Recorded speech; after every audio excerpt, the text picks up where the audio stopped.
Worst panipuri ఇదైతే హెల్లాల్ ఒక 5 places లో పానీపూరి ట్రై చేసి ఎక్కడ బాగుంటుందో చూడాలి అని అనుకున్నాను. నాకు పానీపూరి అస్సలు నచ్చదు. నేను తిని చాలా డేస్ కూడా అయింది. వీడియోస్ కోసం తినక తప్పడం లేదు. ఫస్ట్ అయితే మన రాజస్థాన్ బాయ్ దగ్గర నుంచి స్టార్ట్ చేద్దాం. ఇలాంటి పానీపూరి తిని చాలా ఇయర్స్ అయిపోయింది. ఎలాంటి మసాలా లేకుండా జస్ట్ రాగా ఉండే ఆనియన్స్ బఠానీలు పెట్టిస్తాడు. ఇవి చాలా బాగుంటాయి. ఇక్కడ 10 రూపీస్ కి 5 పీసెస్ అంట. తిని చూద్దాం ఎలా ఉందో. టేస్ట్ అయితే చాలా బాగుంది. నాకైతే చాలా బాగా నచ్చింది. సో నెక్స్ట్ ఇంకొక షాప్ లోకి వెళ్దాం. ఇక్కడ మసాలా అంతా వేస్తున్నారు. 20 రూపీస్ అంట. 8 పానీపూరీలు ఇస్తున్నారు.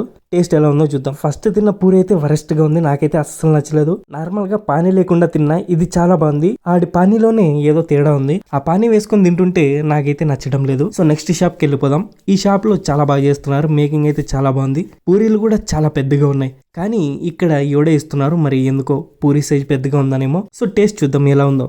టేస్ట్ అయితే సూపర్ గా ఉంది. నాకైతే చాలా బాగా నచ్చింది. అన్ని పర్ఫెక్ట్ గా సెట్ అయ్యి మసాలా పానీ పూరి సైజ్ కూడా పెద్దగా ఉంది. టేస్ట్ అయితే చాలా బాగా నచ్చింది నాకు. మీరు ఎప్పుడైనా ఇక్కడ తిని ఉంటే కామెంట్ చేయండి మీకు ఎలా అనిపించిందో. 5 షాప్స్ లో ట్రై చేద్దాం అనుకున్నా గానీ 3 ప్లేట్స్ కి దెబ్బేసింది. మన వల్ల అవ్వలేదు ఇంకా తినడానికి. నెక్స్ట్ టైం ఎవరినైనా తీసుకొని వెళ్ళాలి. మనం జస్ట్ ట్రై చేయొచ్చు. సో మీరు తిన్న బెస్ట్ పానీపూరి ఎక్కడో కామెంట్ చేయండి. ఈ పానీపూరి షాప్ పక్కనే ఏదో కన్స్ట్రక్షన్ జరుగుతుంది. ఏంటా అని అడిగితే అన్న క్యాంటీన్ అన్నారు.